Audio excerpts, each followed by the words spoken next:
প্রিয় দর্শক বন্ধুরা, এই মুহূর্তের জন্য 2016 এসএলএসটিকে কেন্দ্র করে big breaking news update. Panel বাতিল প্রসঙ্গ তুলে এবার কার্যত এই মুহূর্তে জোরালো ঘোষণা অর্থাৎ জরুরি ঘোষণা উঠে আসছে। প্যানেল থেকে এবার অযোগ্যদের বাদ দিতে হবে, কোনোভাবেই পুরো প্যানেল বাতিল করা চলবে না। অযোগ্যদের প্যানেল থেকে বাদ দেওয়ার দাবিতে প্রয়োজনে আরও বৃহত্তর আন্দোলনের পথ গড়ে তুলবেন তারা।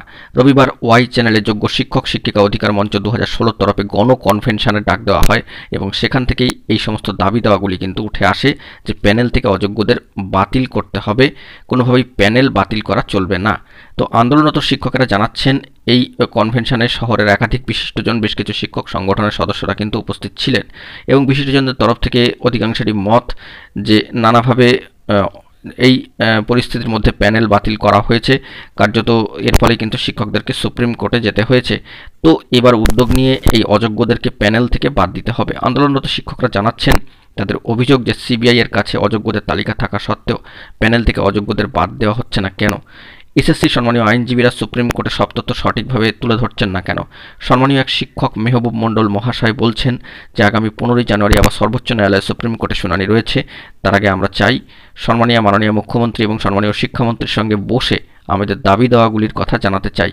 15 তারিখ সুপ্রিম কোর্টের রায় যদি আমাদের বিপক্ষে চলে যায় তাহলে আমাদের যোগ্য শিক্ষক শিক্ষিকা অধিকার মঞ্চের তরফ থেকে আন্দোলনের ঝড় উঠবে, তীব্রতা বাড়বে।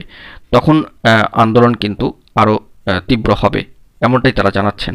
সম্মানীয় আরেক শিক্ষক মহাশয় হুমায়ুন ফিরোজ মণ্ডল মহাশয় জানাচ্ছেন যে 27শে ডিসেম্বর থেকে ওয়াই চ্যানেলে তাদের অবস্থান চলছে এবং বহু শিক্ষক সকালে স্কুল করে বিকেলে অবস্থান মঞ্চে আসছেন, কেউ কিন্তু তাদের কর্তব্যে গাফিলতি করছেন না বা অবহেলা করছেন না।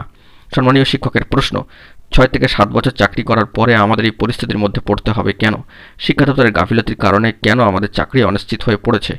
এই বিষয়ে কিন্তু অবশ্যই তারা জবাব চাইছেন, দাবি তুলছেন গণকনভেনশন থেকে এবং তাদের যে বার্তা কনভেনশনের থেকে উঠে আসছে, কর্মসূচি থেকে, মঞ্চ থেকে, যে প্যানেল থেকে এবার অযোগ্যদের বাদ দিতে হবে, কোনোভাবেই পুরো প্যানেল কিন্তু বাতিল করা চলবে না। বন্ধুরা, এই খবর আপডেটটি উঠে আসছে। এখন এটুকুই, সকলে ভালো থাকবেন। জরুরি আপডেটগুলি পাওয়ার জন্য চ্যানেলটিকে সাবস্ক্রাইব করে সঙ্গে থাকবেন। ধন্যবাদ।